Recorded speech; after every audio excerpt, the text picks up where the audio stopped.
my name is Brooke Valley, and this is my student presentation on exoplanet topography. I also used one of the scholarly journal articles rather than just a regular article.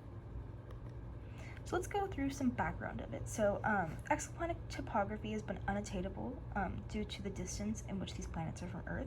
So exoplanets are planets that are really, really far from Earth. So they're not in our immediate solar system, they're a bit farther. And so it's kind of hard to tell what shape they are, how many mountains they have, how many oceans they have. And so that's just because of how far they are. And so that's what we're trying to figure out here. And so researchers for the Royal Astronomical Society decided to approach it indirectly rather than directly by using photometry techniques and specular reflection. So here are some possibilities that they're going to use.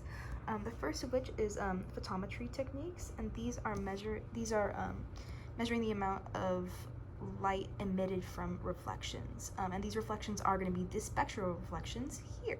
And so specular reflections are the mirror-like reflections of waves, in this case light waves, from a surface. And so basically they're going to use those reflections and just try to get a general shape for the planet, see how many valleys it has, how many mountains it has, because we can't see it directly, and so we have to use that reflection to view it indirectly and hopefully get a sharper image from that. And this is important because topography is critical for evaluating surface habitability. So if our planet's not going to last forever, Earth is not infinite, and as we've seen with climate change the past couple years and how largely that's affected our way of life, it's basically we're trying to find another planet to live on, bluntly. And so if we're going to try to find another planet like that, then we're going to have to use these topography skills to look at the exoplanets, since we already know that the planets that are in our immediate solar system are not habitable. So we have to outsource and find other planets that hopefully have those properties that Earth has, that will eventually give us another place to live.